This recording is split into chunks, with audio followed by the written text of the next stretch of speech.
കോമ്പറ്റീഷന് പങ്കെടുക്കാതിരിക്കാനായിട്ട് ഇല്ലാത്ത കാര്യം പറഞ്ഞിട്ട് ജിയാനെ പറഞ്ഞു വിട്ടെങ്കിലും ആ സ്റ്റേജിൽ പങ്കെടുക്കാനായിട്ട് അവൾ വന്നത് കണ്ടിട്ട് ദേഷ്യം വന്നിരിക്കുകയാണ് ഹൻമോനി. ആ സമയം കൂട്ടത്തിലുണ്ടായിരുന്ന ഒരു ജഡ്ജ് ജിയയോട് ചോദിക്കുകയാണ്, ജിയ ഹൻമോനിയുടെ സ്റ്റാഫ് അല്ലേ? അന്നേരം ജിയ അതിന് അതേന്ന് പറയുകയാണ്. അതിനുശേഷം ആ ജഡ്ജ് നേരെ മോനിയോട് ചോദിക്കുകയാണ്, ഇത് ഫ്രണ്ട് ആയതുകൊണ്ട് ഇയാൾ ഫുൾ മാർക്ക് കൊടുക്കുമായിരിക്കുമല്ലോ അല്ലേ? അപ്പം മോനി പറയുകയാണ്, ഈ കുട്ടി എൻ്റെ ഫ്രണ്ടല്ലേ, അതുകൊണ്ട് ഈ ഒരു പെർഫോമൻസ് ഞാൻ ജഡ്ജ് ചെയ്യുന്നില്ല, നിങ്ങൾ ജഡ്ജ് ചെയ്താൽ മതി എന്ന് പറഞ്ഞിട്ട് അവൾ മാറിയിരിക്കുകയാണ്. അങ്ങനെ ജിയയുടെ പെർഫോമൻസ് തുടങ്ങുകയാണ്. സ്വയം എഴുതി കമ്പോസ് ചെയ്ത ഒരു അടിപൊളി പാട്ട് ജിയ അവിടെ നല്ല രീതിയിൽ തന്നെ പാടുന്നുണ്ട്. അവളുടെ പെർഫോമൻസ് കണ്ടിട്ട് എല്ലാ ജഡ്ജസും ഇമ്പ്രസ് ആവുന്നുണ്ട്, ഹൻമോനി ഒഴികെ. ഹൻമോനി ഇത് കണ്ടിട്ട് വളരെയധികം അസൂയപ്പെടുകയും ദേഷ്യപ്പെടുകയും ചെയ്തിരിക്കുകയാണ് അവിടെ. ആ പാട്ട് പാടിക്കൊണ്ട് ജിയ മനസ്സിലാലോചിക്കുകയാണ്, ഹൻമോനി ഇനി എൻ്റെ അവസരങ്ങൾ നിന്നെ തട്ടിയെടുക്കാൻ ഞാൻ സമ്മതിക്കില്ല എന്ന് തന്നെ അവൾ മനസ്സിൽ പറഞ്ഞ് ഉറപ്പിക്കുകയാണ്. പിന്നീട് കാണിക്കുന്നത് ദോഹ്യൂക്കിനെയാണ്. ദോഹ്യൂക്കിപ്പം ഒരു ഹെയർ സലൂണിലായിരുന്നു വന്നിരുന്നത്. റാഹി പറഞ്ഞതനുസരിച്ച് ആ ഒരു ഹൻസുനെ പറ്റി അന്വേഷിക്കാനായിരുന്നു അവൻ അവിടെ എത്തിയിരുന്നത്. അവൻ്റെ അന്വേഷണത്തിൽ മനസ്സിലായിരുന്നു ആ ഒരു ഹെയർ സലൂണിലെ ഓണർക്ക് ആ ഒരു ഹൻസുനായിട്ട് അഫെയർ ഉണ്ടെന്നുള്ള കാര്യം. അത് കൺഫേം ചെയ്യാനായിട്ട് അവിടെയുള്ള സ്റ്റാഫ്സിനോട് ഇങ്ങനെ കുശലം ചോദിക്കുന്ന രീതിയിൽ ദോഹ്യൂക്ക് ഓരോന്നും പറഞ്ഞു നോക്കുകയാണ്, എറിഞ്ഞു നോക്കുകയാണ് ആരെങ്കിലും വീഴുന്നുണ്ടോ എന്നുള്ള രീതിയിൽ. അങ്ങനെ അവൻ ഒന്ന് രണ്ടെണ്ണം കയ്യിൽ നിന്നിടുന്നുകൊണ്ട് അവർക്ക് ഒരു കുട്ടി ഉണ്ടെന്നാണല്ലോ ഞാൻ കേട്ടത് എന്നൊക്കെ പറയുന്നുണ്ട്. അപ്പോൾ കൂടെ നിൽക്കുന്ന സ്റ്റാഫ്സൊക്കെ അതിൻ്റെ കാര്യം ഞങ്ങൾക്ക് അറിയില്ല എന്നൊക്കെ പറയാണ്. അന്നേരമാണ് അവിടുന്ന് ഡയറക്ടറിൻ്റെ മകൻ വരുന്നത് അവിടേക്ക്. അവൻ അവിടെ വന്നിട്ട് ആ ഒരു ക്ലീൻ ചെയ്തുകൊണ്ടിരിക്കുന്ന ഒരു ലേഡിയുടെ അടുത്ത് വളരെ റൂഡായിട്ട് സംസാരിച്ചുകൊണ്ടിരിക്കുകയാണ്. ഇത് കണ്ട ദോഹ്യൂക്കിന് തീരെ ഇഷ്ടപ്പെടുന്നില്ല. കാരണം അവൻ ഓർക്കാണ് അവൻ്റെ അമ്മ ഇതുപോലെ ഒരു ഹെയർ സലൂണിലെ ക്ലീനിങ് സ്റ്റാഫായിരുന്നു. അവരും ഇതുപോലെ രീതിയിൽ റൂഡായിട്ടുള്ള സംസാരങ്ങൾ നേരിടേണ്ടി വന്നിട്ടുണ്ട്. അത് കണ്ട് ഇഷ്ടപ്പെടാതെ ദോഹ്യൂക്ക് നേരെ ചെന്ന് അവന് അടി വെച്ച് കൊടുക്കുകയാണ്. കൂടാതെ അവൻ അറിയാതെ അവൻ്റെ ഒരു മുടിയും അവൻ എടുക്കുന്നുണ്ട്. പിന്നീട് ദോഹ്യൂക്ക് റാഹിയെ കാണാനായിട്ട് വരികയാണ്. ദോഹ്യൂക്ക് റാഹിയെ ആ ഒരു മുടി കാണിച്ചിട്ട് പറയാണ്, ഈ ഒരു മുടി DNA ടെസ്റ്റിന് അയച്ചു കഴിഞ്ഞാൽ അത് ഹൻസുൻ്റെ മകനാണോ ഇല്ലയോ എന്നുള്ളത് അറിയാൻ സാധിക്കും. റാഹി മനസ്സിൽ കരുതാണ് ഹൻസുൻ ഇങ്ങനെ ഒരു അഫെയർ ഉണ്ടെന്നുള്ള കാര്യം പുറത്ത് വന്നു കഴിഞ്ഞാൽ തിക്കിതക്കയുടെ ആ ഒരു ചെയർമാൻ്റെ പൊസിഷൻ അയാൾക്കൊരിക്കലും കിട്ടില്ല. ഇത് കണ്ട് സന്തോഷിച്ചിട്ട് റാഹി അവിടെ നിന്ന് പോകാൻ നേരത്ത് ദോഹ്യൂക്ക് പറയാണ്, എൻ്റെ കയ്യിൽ മാത്യുവിൻ്റെയും ഇൻഫർമേഷൻ ഉണ്ട്. പിന്നീട് റാഹി ഒരു ബീച്ചിലേക്ക് എത്തുന്നതായിട്ടാണ് കാണിക്കുന്നത്. അതേ ബീച്ചിൽ മാത്യു സർഫ് ചെയ്യാനായിട്ട് എത്തിയിരുന്നു. ഈ ഒരു ഇൻഫർമേഷൻ ആവാം ദോഹ്യൂക്ക് റാഹിയുടെ അടുത്ത് പങ്കുവെച്ചത്. റാഹി അവിടെ എത്തിയിട്ട് മാത്യു ആയിട്ട് ഫ്ലേർട്ട് ചെയ്യുന്ന രീതിയിൽ സംസാരിക്കാനായിട്ട് തുടങ്ങുകയാണ്. എന്നിട്ട് പറയാണ്, ബിസിനസ്സുമായിട്ട് റിലേറ്റഡ് ആയിട്ടുള്ള ഒരു കാര്യം പോലും ഞാനിപ്പോൾ പറയില്ല, അതോർത്ത് നിങ്ങൾ പേടിക്കണ്ട. റാഹിക്ക് ഇപ്പോൾ തോന്നുന്നുണ്ടായിരുന്നു മാത്യു ചെറിയ രീതിയിലെങ്കിലും അവളിലേക്ക് അട്രാക്റ്റഡ് ആയിരിക്കും എന്നുള്ള കാര്യം. പിന്നീട് അവർ രണ്ടുപേരും കടലിലേക്ക് സർഫ് ചെയ്യാനായിട്ട് ഇറങ്ങുകയാണ്. അങ്ങനെ സർഫ് ചെയ്തുകൊണ്ടിരിക്കുന്നതിൻ്റെ ഇടയ്ക്ക് മുങ്ങിപ്പോകുന്ന രീതിയിൽ ആക്ട് ചെയ്യുകയാണ് റാഹി. അങ്ങനെ മുങ്ങിപ്പോകുന്ന റാഹിയെ കണ്ടിട്ട് രക്ഷിക്കാനായിട്ട് മാത്യു ലീ മുങ്ങി അടിയിലേക്ക് ചെല്ലുന്ന സമയത്ത് റാഹി മാത്യുവിനെ കിസ് ചെയ്യുകയാണ്. അങ്ങനെ സർഫ് ചെയ്തതിന് ശേഷം പുറത്തിറങ്ങുകയാണ് അവർ. മാത്യു ആ സമയത്ത് റാഹിയെ തൻ്റെ വെക്കേഷൻ ഹോമിലേക്ക് ക്ഷണിക്കുന്നുണ്ട്. റാഹി വരാമെന്നും പറയുന്നുണ്ട്. അതിനുശേഷം മാത്യു റാഹിയുടെ അടുത്ത് ചെന്നിട്ട് കിസ് ചെയ്യാനായിട്ട് വരുന്ന സമയത്താണ് റാഹിയുടെ ഫോണിലേക്ക് ഒരു നോട്ടിഫിക്കേഷൻ വരുന്നത്. മെസ്സേജ് നോക്കുന്ന റാഹി കാണുന്നത് ഡോക്ടർ ചായ ആയിരുന്നു ആ ഒരു മെസ്സേജ് അയച്ചത്. ചാ പറഞ്ഞിരുന്നു, അതായത് ദാമി തിരിച്ചു വന്നിട്ടുണ്ട്, നീ പെട്ടെന്ന് ഇവിടേക്ക് വരണം എന്ന് പറഞ്ഞിട്ട് ഒരു സ്ഥലത്തേക്ക് റാഹിയെ വിളിപ്പിക്കുകയാണ്. അങ്ങനെ റാഹി അവിടെ നിന്ന് നല്ല പേടിച്ചിട്ട് ആ ഒരു പറഞ്ഞ സ്ഥലത്തേക്ക് എത്തിച്ചേരുകയാണ്. അവിടെ ചെന്നപ്പം അവരെല്ലാവരും തന്നെ അവിടെ ഉണ്ടായിരുന്നു. റാഹി അവിടെ വന്നതിന് ശേഷം എല്ലാവരോടും ചോദിക്കുകയാണ്, ഇതെന്താ നിങ്ങൾ എല്ലാവരും ഇവിടെ വന്നിട്ടുണ്ടോ? ആ സമയത്ത് ബാക്കിയുള്ളവർ ചോദിക്കുകയാണ്, അതിന് നീ തന്നെയല്ലേ ഞങ്ങൾക്ക് മെസ്സേജ് അയച്ചിട്ട് ഇവിടേക്ക് വരാൻ പറഞ്ഞത്? സത്യത്തിൽ ബാക്കിയുള്ളവരുടെ ഫോണിലേക്ക് റാഹിയുടെ വകയായിരുന്നു മെസ്സേജ് വന്നിരുന്നത്. റാഹി പക്ഷേ അത് അറിഞ്ഞിട്ട് പോലും ഉണ്ടായിരുന്നില്ല. എല്ലാവരും ഇത് കേട്ടിട്ട് ഞെട്ടിപ്പോവാണ്. മോനെ നേരെ ചോദിക്കുകയാണ് അത് കേട്ടപ്പോഴേക്കും, ആൻഡ് റാഹി മാഡത്തിന് എങ്ങനെ ദാമിയെ അറിയാം? ശരിക്കും പറഞ്ഞാൽ റാഹി ദാമിയുടെ അമ്മയാണെന്നുള്ള കാര്യം അതിൽ പലർക്കും അറിയില്ലായിരുന്നു. അങ്ങനെ പെട്ടെന്ന് അവിടുത്തെ ഡോർ അടഞ്ഞു പോവാണ്. ആ ഒരു ചോദ്യത്തിന് റാഹി ഉത്തരവൊന്നും പറയാതെ അവിടെ നിൽക്കുകയാണ്. പെട്ടെന്നാണ് അവിടുത്തെ കഥകളെല്ലാം അടയുന്നത്. അങ്ങനെ എല്ലാവരും ആ ഒരു കഥ കടഞ്ഞ സ്ഥലത്തേക്ക് ശ്രദ്ധിച്ച് നിന്നിട്ട് ഇത് ആരായിരിക്കും ചെയ്തത്, ആരായിരിക്കും ഇങ്ങനെ വെളുപ്പിച്ചത് എന്നൊക്കെ ആലോചിച്ചുകൊണ്ട് നിൽക്കുകയാണ്. പെട്ടെന്നാണ് ആ ഒരു അവരിരുന്ന റൂമിലെ സീലിംഗ് ഓപ്പണായിട്ട് ഒരു കാസ്കറ്റ് മുകളിൽ നിന്ന് താഴേക്ക് വന്ന് വീഴുന്നത്. ആ ഒരു കാസ്കറ്റിനുള്ളിൽ ചീത്തയാവാറായി തുടങ്ങിയ യോങ്ജുൻ്റെ ബോഡി ആയിരുന്നു. എല്ലാവരും ഇത് കണ്ടിട്ട് വളരെയധികം ഞെട്ടിപ്പോവാണ്. അങ്ങനെ ആ ഒരു ബോഡി കണ്ടിട്ട് ഇതെന്താണ് സംഭവിക്കുന്നതെന്ന് മനസ്സിലാവാതെ നിൽക്കുന്ന എല്ലാവരുടെയും മുന്നിലേക്ക് ഒരു വീഡിയോ പ്ലേ ചെയ്യുകയാണ്. ആ വീഡിയോയിൽ ദാമിയായിരുന്നു കാണിച്ചിരുന്നത്. ദാമി അതിൽ പറയാണ്, ഇപ്പോൾ കാണുന്ന ആൾക്കാരിൽ ഒരാളാണ് എന്നെ കൊന്നത്. അങ്ങനെ പറയുന്ന വീഡിയോയ്ക്കകത്ത് പിന്നീട് ദോഹ്യൂക്കിൻ്റെയും നാമിൻ്റെയും ഒഴികെ ബാക്കി എല്ലാവരുടെയും വീഡിയോ പ്ലേ ആവുകയാണ്. ആ സമയത്ത് ദോഹ്യൂക്ക് പറയാണ്, ഞാൻ പോലീസ് സ്റ്റേഷനിലായിരുന്നു, അതുകൊണ്ടാണ് ആ ഒരു വീഡിയോയിൽ ഞാൻ ഉണ്ടാവാതിരുന്നത്. ആ ഒരു വീഡിയോയിൽ കാണിച്ചിരുന്നവരൊക്കെ തന്നെ ആ ഒരു സോളിൻ്റെ കൾച്ചറൽ ഇവൻറ്റിൽ പങ്കെടുത്തവരായിരുന്നു. പിന്നീട് നാമം പറയാണ്, ഞാൻ പോലീസ് സ്റ്റേഷനിലായിരുന്നു, നിങ്ങൾക്ക് വേണമെങ്കിൽ അത് ചെക്ക് ചെയ്യാം എന്ന് പറഞ്ഞിട്ട് എല്ലാവരും സ്വയം ജസ്റ്റിഫൈ ചെയ്യാനായിട്ട് ശ്രമിച്ചുകൊണ്ടിരിക്കുകയായിരുന്നു. എല്ലാവരും അങ്ങോട്ടും ഇങ്ങോട്ടും പഴി ചാരാനായിട്ട് തുടങ്ങുകയാണ്. ആ സമയത്ത് ഒന്നും മിണ്ടാതിരുന്ന ജിൻമോൻ്റെ അടുത്ത് ദോഹിക്ക് ചോദിക്കുകയാണ്, എന്താ നിനക്കൊന്നും പറയാനില്ലേ? ജിൻമോ സമയം ചോദിക്കുകയാണ്, നീ എന്താ എന്നെ സംശയിക്കുകയാണോ? ഇങ്ങനെ പറഞ്ഞു നിർത്തിയതിന് ശേഷം നമ്മളൊരു ഫ്ലാഷ് ബാക്ക് കാണുകയാണ്. ദാമിയെ കല്ല് വെച്ച് അടിച്ച് വീഴ്ത്തിയതിന് ശേഷം ഉണ്ടായിരുന്ന കാര്യങ്ങളായിരുന്നു ഈ ഒരു ഫ്ലാഷ് ബാക്കിൽ കാണിച്ചിട്ടുണ്ടായിരുന്നത്. ദാമിയെ ആ ഒരു കല്ല് കൊണ്ട് അടിച്ചു വീഴ്ത്തിയ ശേഷം ഹൻമോനി നേരെ ജിൻമോയായിരുന്നു വിളിച്ചു വരുത്തിയിരുന്നത്. ജിൻമോ ഹൻമോനിയോട് പറഞ്ഞിട്ട്, നീ ഇവിടുന്ന് എവിടേക്കെങ്കിലും ഓടിപ്പോക്കോ, ഇവിടെ നിൽക്കരുത് എന്ന് പറഞ്ഞിട്ട് ഹൻമോനി അവിടുന്ന് പറഞ്ഞു വിടുകയാണ്. അതിനുശേഷം ദാമിയെ എടുത്തുകൊണ്ട് ജിൻമോ അവിടുന്ന് പോവുകയാണ്. അങ്ങനെ ഒരു ഫ്ലാഷ് ബാക്കിന് ശേഷം ദോഹിക്ക് പറയാണ്, ശരി നിനക്കൊന്നും പറയാനില്ലെങ്കിൽ ഞാൻ പറയാം. ഈ സ്കാർലെറ്റ് ലെറ്റർ എന്ന് പറഞ്ഞ ആ ഒരു ലൈവ് സ്ട്രീമിംഗ് ചാനൽ തുടങ്ങിയത് ജിൻമോ പറഞ്ഞിട്ടായിരുന്നു. അത് കേട്ടിട്ട് എല്ലാവരും തന്നെ ഞെട്ടിപ്പോവാണ്. ആ ഒരു സമയത്ത് തന്നെ സ്വയം ജസ്റ്റിഫൈ ചെയ്യാനായിട്ട് ജിൻമോ പറയാണ്, എന്നോട് ഹെൽപ്പ് ചോദിച്ചിട്ട് ഹൻമോനി വന്നിരുന്നു ദാമിയുടെ ശല്യം കാരണം, അതുകൊണ്ടാണ് ഞാൻ അങ്ങനെ ഒരു ചാനൽ തുടങ്ങിയത്. ഇതൊക്കെ കേട്ട ശേഷം ഡോക്ടർ ചാ പറയാണ്, ഇപ്പോൾ കംപ്ലീറ്റ് ആയി. ഇപ്പോൾ നോക്കുകയാണെങ്കിൽ നമ്മളെല്ലാവരും തന്നെ ദാമിയായിട്ട് ബന്ധപ്പെട്ടതാണ്. അതുകൊണ്ട് ഒട്ടും താമസിക്കാതെ തന്നെ നമുക്ക് ചെയ്ത കാര്യങ്ങളൊക്കെ കൺഫ്യൂസ് ചെയ്യുന്നത് തന്നെയായിരിക്കും നല്ലത്, അല്ലെങ്കിൽ നല്ല പണി കിട്ടും. അങ്ങനെ ഡോക്ടർ ചാ അവരുടെ സൈഡ് പറയാണ്, ശരിക്കും പറഞ്ഞാൽ അന്ന് ദാമിയുടെ പേര് പറഞ്ഞിട്ട് പ്രഗ്നൻസിയുടെ അബോർഷന് വേണ്ടിയിട്ട് എൻ്റെ ഹോസ്പിറ്റലിൽ വന്നിരുന്നത് ഈ ഹൻമോനി ആയിരുന്നു. അങ്ങനെ പറയുന്ന സമയത്ത് ദോഹിക്ക് പറയാണ്, അപ്പോൾ ഈ ഹൻമോനി തന്നെ ആയിരിക്കുമല്ലോ അന്ന് ഹോട്ടലിൽ വെച്ച് ഞാൻ ജിൻമോയുടെ കൂടെ കണ്ടത്. ഇതും കൂടെ കേട്ട സ്ഥിതിക്ക് എല്ലാവരും കില്ലറാണെന്ന് പറഞ്ഞിട്ട് ഹൻമോനിയുടെ എതിരെ തിരിയുകയാണ്. നാം അവിടെ കിടന്ന് ഷൗട്ട് ചെയ്തിട്ട് എല്ലാവരോടും ഒന്ന് അടങ്ങിയിരിക്കുക എന്ന് പറയാണ്.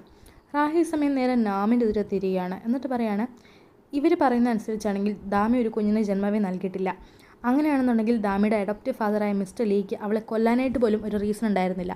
അങ്ങനെയാണെങ്കിൽ നീയാണ് അയാളെ വെറുതെ ഡ്രഗ്സ് കൊടുത്തിട്ട് ഒരു കില്ലറാക്കി മാറ്റിയത്. എന്തിനാണ് അങ്ങനെ ചെയ്തത്? ഒരു ഇന്നസെൻ്റ് ആയിട്ടുള്ള മനുഷ്യനെയാണ് നീ കുറ്റക്കാരനാക്കി അയാളെ ഡെത്ത് സെൻറ്റൻസിലാണ് വിധിച്ചിരുന്നത്. അങ്ങനെ ജിൻമോൻ ദോഹിക്കും നാമിനെതിരെ അറ്റാക്ക് ചെയ്യാനായിട്ട് തുടങ്ങുകയാണ്. അവനെക്കൊണ്ട് എങ്ങനെയെങ്കിലും ആരാ ചെയ്യിപ്പിച്ചെന്ന് പറയിപ്പിച്ച് അടങ്ങുള്ളൂ എന്ന രീതിയിലായിരുന്നു അവർ. പക്ഷെ ഞാൻ പറയുന്നത്, ഞാനിതൊക്കെ ഒരാളുടെ ഓർഡർ കൊണ്ട് തന്നെയാണ് ചെയ്തത്, പക്ഷേ ആളുടെ പേര് പറയാൻ എനിക്ക് സാധിക്കില്ല എന്ന് പറഞ്ഞ് വാശി പിടിച്ച് തന്നെ നാം അവിടെ നിൽക്കുകയാണ്. അവരുടെ ഒരു പരാക്രമം കാരണം അവിടുത്തെ ഡോർ വരെ മറിഞ്ഞ് വീഴുന്നുണ്ട്. അങ്ങനെ ആ ഒരു അറ്റാക്ക് കൊണ്ട് ഒന്നും നടക്കില്ലെന്ന് മനസ്സിലാക്കിയ റാഹി പറയാണ്, നമ്മളിവിടെ നിന്ന് ഫൈറ്റ് ചെയ്തിട്ട് ഒരു കാര്യമില്ല. ആദ്യം യോങ്ജുൻ്റെ ബോഡി എന്തെങ്കിലും ചെയ്തേ മതിയാവും. ഇത് പോലീസ് കണ്ടുപിടിച്ച് കഴിഞ്ഞാൽ ഓട്ടോപ്സിക്ക് ശേഷം നമുക്കെതിരെ ഇൻവെസ്റ്റിഗേഷൻ തിരിയും. അതിനുശേഷം കാണിക്കുന്നത് മാത്യുവിനെയാണ്. കൂടെ തന്നെ കങ്ങും മിസ്റ്റർ ബാങ്ങിൻ്റെ മാനേജറും അവിടെ ഉണ്ടായിരുന്നു. അവർ ഈ ഒരു നടക്കുന്ന മുഴുവൻ സംഭവം ലൈവായിട്ട് കണ്ടുകൊണ്ടിരിക്കുകയായിരുന്നു. പിന്നീട് ആ ഒരു 7 പേര് ചേർന്നിട്ട് യോങ്ജുൻ്റെ ബോഡി കത്തിക്കുകയാണ്. ബോഡി കത്തുന്ന ആ ഒരു സ്മെല്ല് കാരണം ഡോക്ടർ ചായും റാഹിയും ഒഴികെ ബാക്കി എല്ലാവരും ആ ഒരു റൂമിൽ നിന്ന് പുറത്തിറങ്ങുകയാണ്. അങ്ങനെ ഡോക്ടർ ചാ റാഹിയുടെ അടുത്ത് പറയാണ്, എനിക്ക് ബലമായ സംശയം മിസ്റ്റർ ബാങ് ജീവനോടെ ഉണ്ടോ എന്നുള്ള കാര്യമാണ്. ഇതൊക്കെ മിസ്റ്റർ ബങ്ങിൻ്റെ കളികളാണെന്നാണ് എനിക്ക് തോന്നുന്നത്. നമ്മുടെ അടുത്ത് അയാൾ പ്രതികാരം വീട്ടാനായിട്ട് വരികയാണ്. മിസ്റ്റർ ബങ് ജീവനോടെ ഉണ്ട് എന്നുള്ള കാര്യം കേട്ടപ്പോൾ റാഹി ശരിക്കും ഞെട്ടിപ്പോവാണ്. ഡോക്ടർ ചാ ആ സമയം പറയാണ്, നമ്മൾ രണ്ടും കൂടി ചേർന്ന് അയാൾ തള്ളി താഴെയിട്ട സമയത്ത് അവിടെ നീയും ഞാനും അയാളും അല്ലാതെ മറ്റാരും ഉണ്ടായിരുന്നില്ല. അയാൾ ജീവനോടെ ഇല്ല എന്നുണ്ടെങ്കിൽ എൻ്റെ റൂമിൽ അങ്ങനെ ഒരു മെസ്സേജ് വരില്ലായിരുന്നു എന്ന് പറഞ്ഞിട്ട് ഡോക്ടർ ചാ അവരുടെ മുറിയിൽ വന്ന മെസ്സേജ് മിസ്റ്റർ ബങ്ങിൻ്റെ കൊലയാളി എന്നതായിരുന്നു എന്ന് റാഹിയുടെ അടുത്ത് വെളിപ്പെടുത്തുകയാണ്.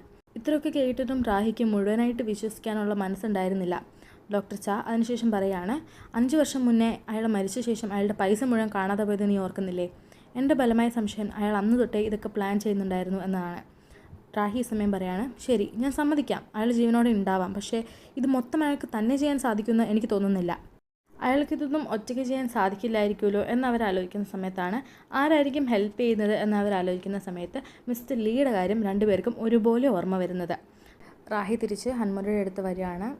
റാഹി ഹൻമോൻ്റെ അടുത്ത് ചോദിക്കുകയാണ്, നീ അന്ന് രാത്രി ആ ഒരു ഹോട്ടലിൽ ജിൻമോയുടെ കൂടെ എന്ത് ചെയ്യുമായിരുന്നു? ഇനി നിനക്ക് ജിൻമോയുമായിട്ടും റിലേഷൻ ഉണ്ടായിരുന്നോ? സത്യം പറ, ഞാൻ അറിയാത്ത എന്തൊക്കെ കാര്യങ്ങൾ നിൻ്റെ മനസ്സിലുണ്ട്? ആ സമയത്ത് ഈ ഒരു കാര്യം ഹൻമോനെ നിരസിക്കുകയാണ്. കൂടാതെ റാഹിയുടെ അടുത്ത് തിരിച്ചു ചോദിക്കുകയാണ്, ഞാൻ അറിയാത്ത എന്തൊക്കെ രഹസ്യങ്ങളാണല്ലോ നിങ്ങൾക്കുള്ളത്? സത്യം പറ, ദാമിയായിട്ട് എന്താണ് നിങ്ങളുടെ ബന്ധം? എന്താണ് നിങ്ങൾ തമ്മിലുള്ള കണക്ഷൻ? റാഹി സമയത്ത് ഹൻമോനോട് മിണ്ടാതിരിക്കാൻ പറയാണ്. നീ ഒറ്റൊരുത്തുകാരനാണ് ഇതിലൊക്കെ ഞാനും കൂടി വന്ന് പെട്ടത്. പിന്നീട് ഒരു ഫ്ലാഷ് ബാക്ക് സീനും കൂടി കാണിക്കുകയാണ്. ദാമി കൊല്ലപ്പെട്ട ദിവസം റാഹിയുടെ മുന്നിൽ കൂടി ദാമിയെ എടുത്തുകൊണ്ട് ആരോ പോകുന്നതായിട്ടായിരുന്നു കാണിക്കുന്നത്.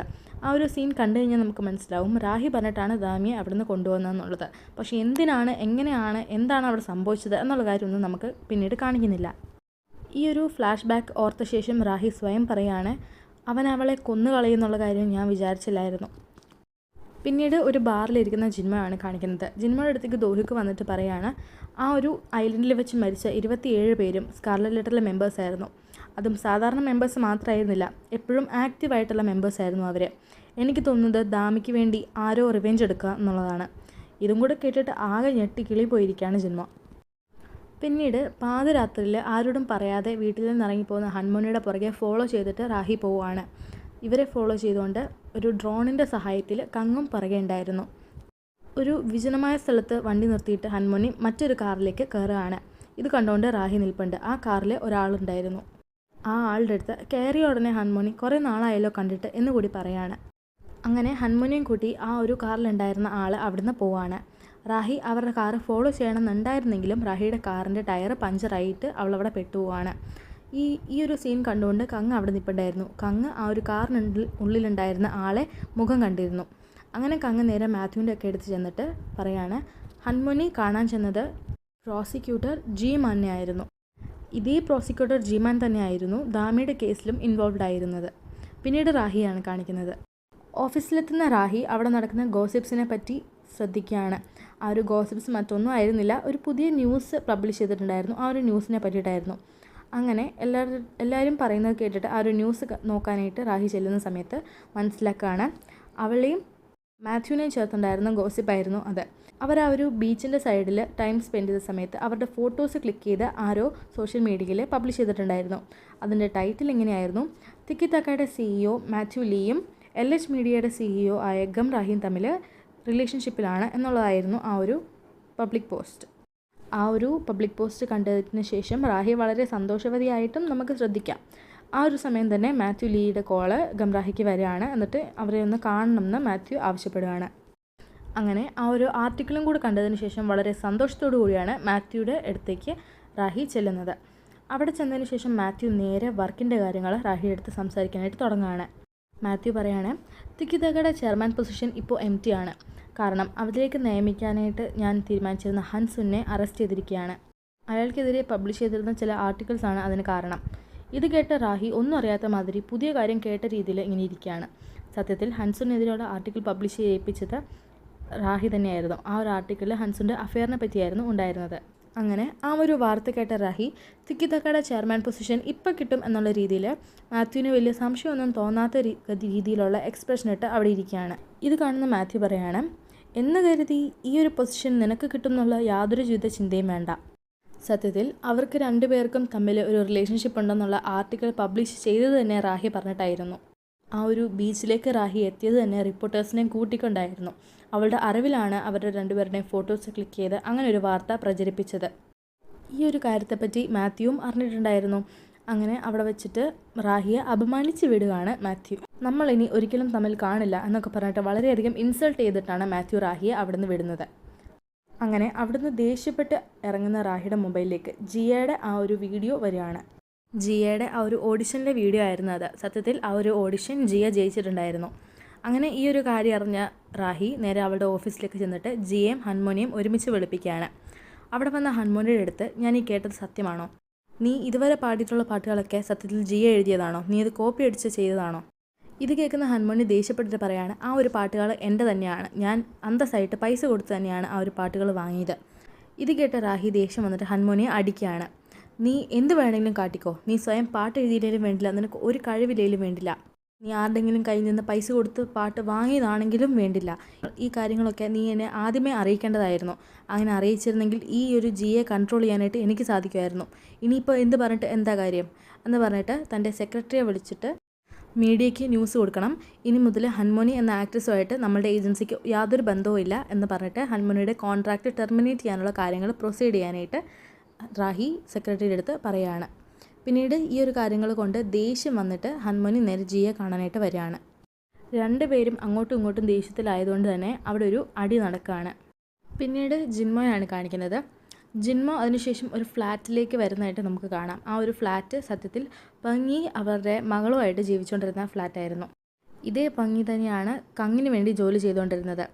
ഇതേ പങ്ങിയെ തന്നെയായിരുന്നു ജിൻമോ ദോഹുക്കിനെതിരെ പ്രയോഗിച്ചിരുന്നത്.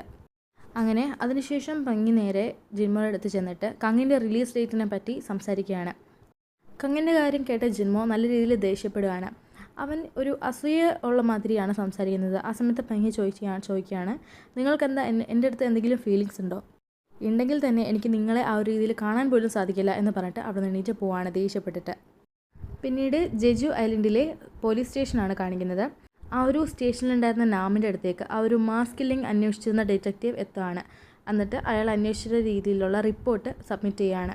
ആ ഒരു ഡിറ്റക്റ്റീവ് പറയാണ്, അവിടുന്ന് രക്ഷപ്പെട്ട ആ ഒരു 7 സർവൈവേഴ്സിനെതിരെ കുറച്ച് തെളിവുകൾ എനിക്ക് കിട്ടിയിട്ടുണ്ട്. അവർ ശരിക്കും സസ്പെക്ട്സ് ആണ്, സർവൈവേഴ്സ് അല്ല. ആ ഒരു ഡിറ്റക്റ്റീവിന് ഒരു കാര്യം കൂടി മനസ്സിലായിട്ടുണ്ടായിരുന്നു. അതായത് ആ ഒരു ലക്കി വിന്നേഴ്സിൽ നാമും ഉൾപ്പെട്ടിട്ടുണ്ടായിരുന്നു. വെറുതെ അവിടം വരെ പോയിട്ട് കുറച്ച് നേരം അവിടെ ഇരുന്നുള്ളൂ എന്ന് നാം കള്ളം പറഞ്ഞതായിരുന്നു എന്നൊരു കാര്യം കൂടി അയാൾക്ക് മനസ്സിലാവുകയാണ്. അതുകൊണ്ട് തന്നെ നാമിന് ഈ ഒരു കേസിൽ നല്ല രീതിയിൽ ഇൻവോൾവ്മെൻ്റ് ഉണ്ടെന്നും കൂടി അയാൾ മനസ്സിലാക്കുകയാണ്. ശേഷം ആ ഒരു ഡിറ്റക്റ്റീവ് പറയാണ്, സുപ്പീരിയർ ഓഫീസേഴ്സിനോട് സംസാരിച്ച ശേഷം താങ്കളെ ഈ ഒരു കേസിൻ്റെ അന്വേഷണ ചുമതലയിൽ നിന്ന് ഞാൻ മാറ്റും. ആ ഒരു ഡിറ്റക്റ്റീവ് അങ്ങനെ പറഞ്ഞിട്ട് അവിടെ നിന്ന് പോയ ശേഷം നാം നേരെ ആ ഒരു പ്രോസിക്യൂട്ടർ ജീമാനിന് SOS എന്ന് പറഞ്ഞിട്ട് മെസ്സേജ് അയക്കുകയാണ്. അതിനുശേഷം ആ ഒരു പ്രോസിക്യൂട്ടർ ജീമാൻ ജെജു ഐലൻഡിലേക്ക് ഫ്ലൈറ്റ് എടുക്കുന്നതായിട്ടും നമുക്ക് കാണാം. പിന്നീട് കുറച്ചും കൂടെ നേരം കഴിഞ്ഞതിന് ശേഷം ആ ഒരു ഡിറ്റക്റ്റീവിന് ഒരു കോൾ വരികയാണ്. ആ വിളിച്ചിരുന്ന മറ്റാരും അല്ല, അയാളുടെ ഭാര്യ തന്നെയായിരുന്നു. പെട്ടെന്ന് വരണം, എനിക്ക് നല്ല രീതിയിൽ വേദന അനുഭവപ്പെടുന്നുണ്ട് എന്നായിരുന്നു അയാളുടെ ഭാര്യ പറഞ്ഞിരുന്നത്. ഇത് കേട്ടിട്ട് ടെൻഷനായി വീട്ടിലേക്ക് പെട്ടെന്ന് തന്നെ വണ്ടി എടുത്തിട്ട് പുറപ്പെടുകയാണ് ഡിറ്റക്റ്റീവ്. പോകുന്ന വഴി ഒരു ട്രക്ക് വന്നത് അദ്ദേഹത്തിൻ്റെ വണ്ടി ഇടിച്ച് തെറിപ്പിച്ചതിന് ശേഷം അയാൾ മരിച്ചു എന്നുള്ള കാര്യം ആ ഒരു ട്രക്ക് ഡ്രൈവർ പുറത്ത് ഇറങ്ങി വന്നിട്ട് തീർച്ചപ്പെടുത്തുകയാണ്.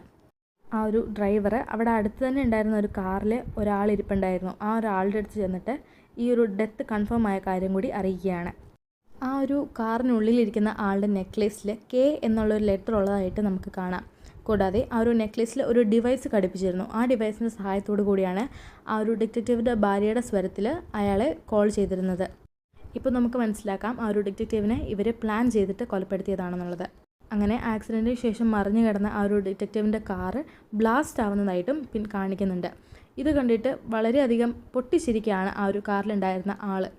ഈ ഒരു സീനോട് കൂടി ഈ ഒരു എപ്പിസോഡ് ഇവിടെ തീരുകയാണ്. വീഡിയോ ഇഷ്ടപ്പെട്ടാൽ ലൈക്കും സബ്സ്ക്രൈബും ചെയ്യണേ. കൂടാതെ ഫ്രണ്ട്സിനും ഫാമിലിക്കൊക്കെ ഒന്ന് ഷെയർ ചെയ്ത് കൊടുക്കുക. പുതിയൊരു വീഡിയോ ആയിട്ട് നമുക്ക് വീണ്ടും കാണാം. ബൈ.